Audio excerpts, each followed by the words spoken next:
Today we're growing hydroponic seeds. Hey guys, welcome back to the channel. This is Lisa and you're watching Yogi Hollow Farm. We've got a little bit of snow going on today. Nothing measurable. It may look like it out there, but we need a lot more than we're getting. But check this out. That's really just a snow flurry here, and it's gonna stop in about 2 minutes, they say.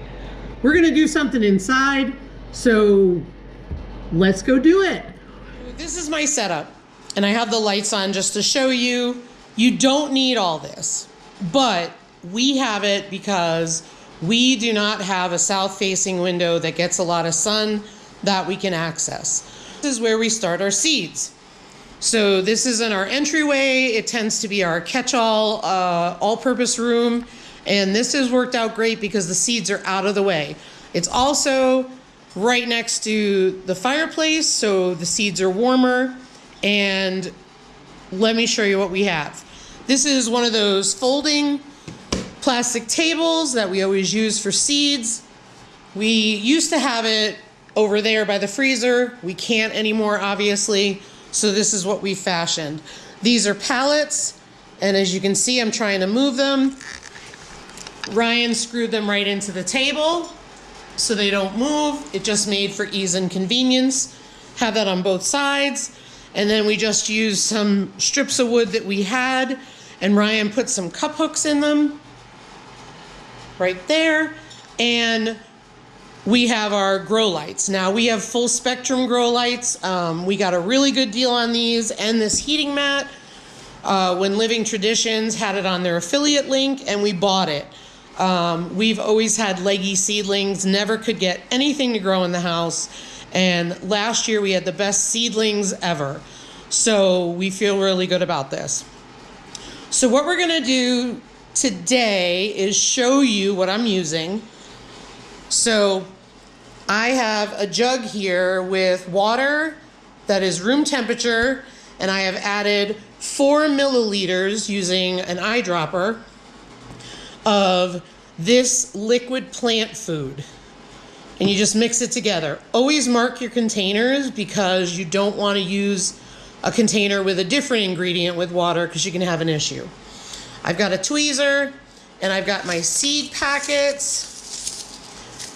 We have a lot of burpee that I purchased, and I ended up buying these from Baker Creek because these are mini bok choy. So there's a reason for that. I really like bok choy. We like it on the grill. And then they sent these free seeds with my order.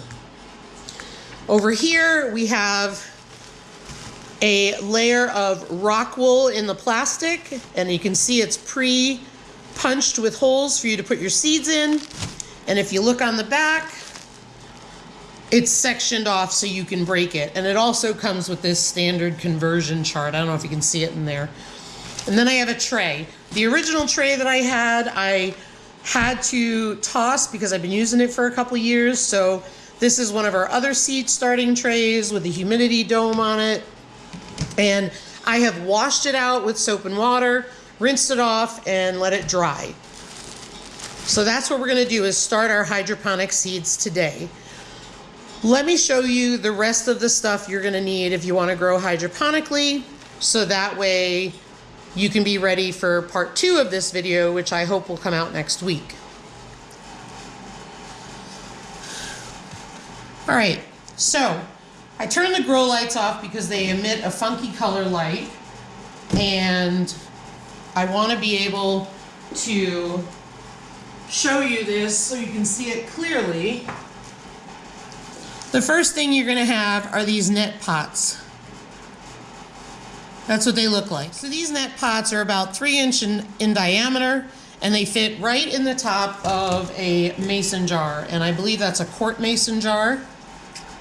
I will put what we used in the description box below. So you can see these jars are painted black. What you do is you turn them all upside down on a piece of cardboard and you spray everything black. I did tape off the top part because you don't need that. The rings will cover it. But the reason why you cover these all in black is so you don't have algae growth. All of these have been washed out and sanitized, as have the rings and the clay pebbles. You want to do that every single time you start a new batch so you're not bringing disease forward. So I'm going to open up the rock wool that is very stubborn. There we go. The plastic is stubborn, I should say. And you can see the rock wool is like, it's just like little funk. It feels like insulation, but it's not. Sorry, that was a bad comparison, but that's what it feels like, only it doesn't have the itchiness factor. There we go. So I'm going to put that in the middle of my tray, and what I'm going to do is take my room temperature water that has been mixed with fertilizer and just wet it down.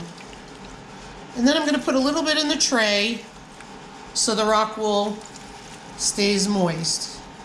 And you have to be careful pouring it because it spills all over because of the little grooves.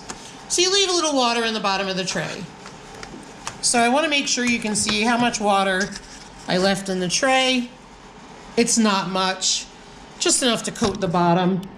But the rock wool is going to soak that up. Next, we're going to take our seeds. Now I plan to get more jars, and I plan to do more bok choy and lettuce. So we're going to plant our seeds. So I just put a couple in my hand, like so, and I'm going to drop 1 or 2 seeds with a tweezer in the holes. That's it.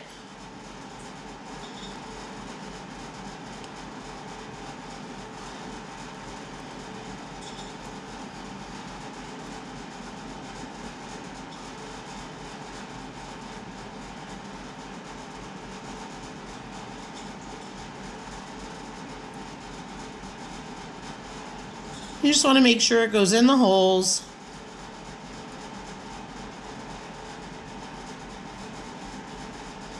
A couple stuck to my finger, so I threw them in there.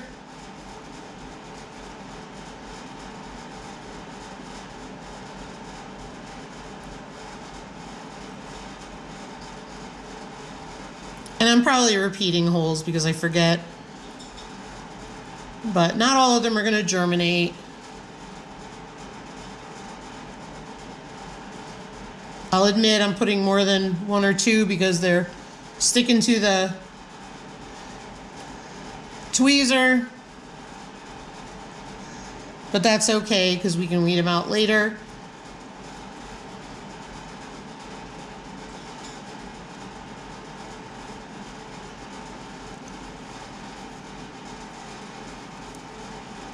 I am no pro gardener by any means. Now, if you were not going to use this whole tray, I would definitely break apart what you're not going to use.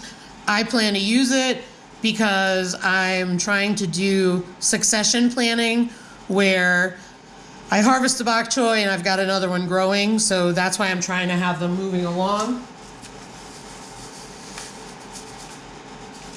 So what I'm going to do is the first 2 rows are going to be bok choy. I think I did 3 rows actually.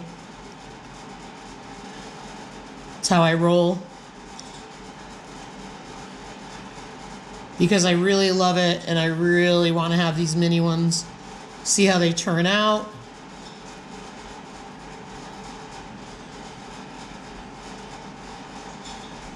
And if I have extra, I'm going to put them in some of those planters that we had.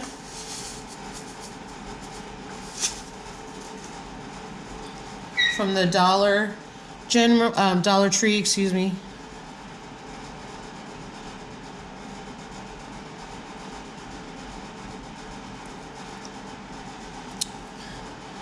So of course, while I'm doing this, I don't think I hit every hole, and I'm sure I missed, and I'm sure I doubled up. If I was doing this and not videotaping, I'd probably pay attention more, I'll be honest. But anyway, I think I got them all. And anyway, that's enough to start. For me, if there's no rhyme or reason about, you know, oh, did I do it right or did I not? What you're gonna do now is cover this up and put it under the grow lights. It's also on a heat pad. So I'm gonna turn the lights back on. And there's the funky glow again. So when it comes to time for the seedlings to grow up and they're ready to be repotted or put into here, so what you're going to do is you're going to fill it right to those clay pebbles, and then that way you're going to put the plant on there, and then you're going to put these. So if the plant is here, so say this is the plant.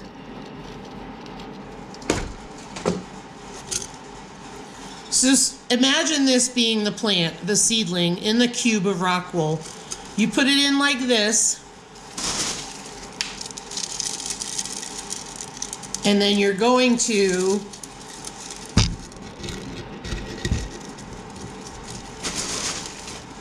put the clay pebbles around it, just about to the top of the rock wool cube.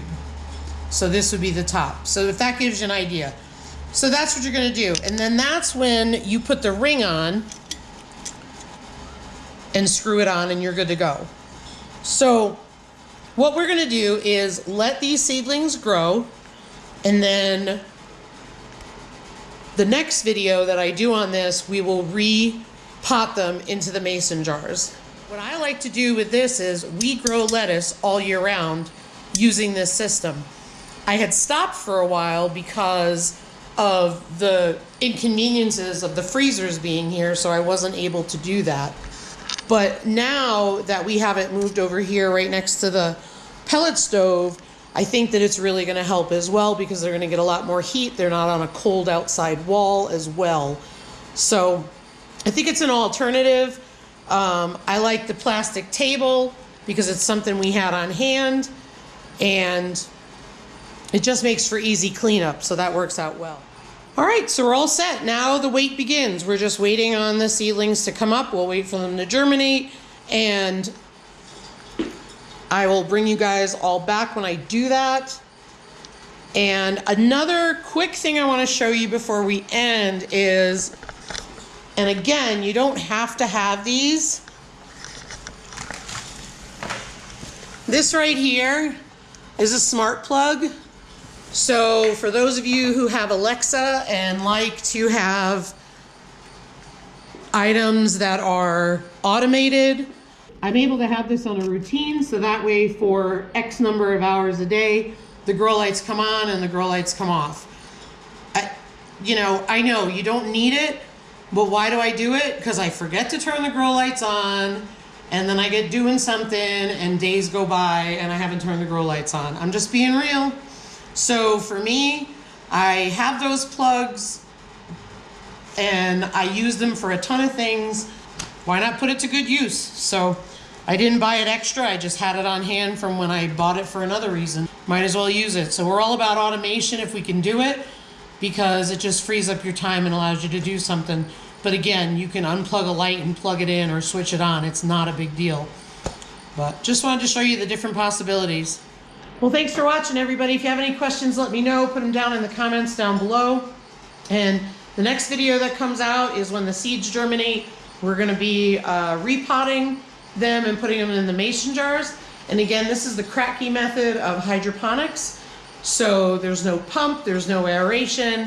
It's just a matter of keeping the jars full of liquid with fertilizer. It's that easy, and putting things under a grow light. And you're going to be pretty amazed at what you see. So come on along. Don't forget to follow us, subscribe, hit that notification bell, and that way you'll know the next time we post our hydroponic videos. Take care, everybody. Have a good day.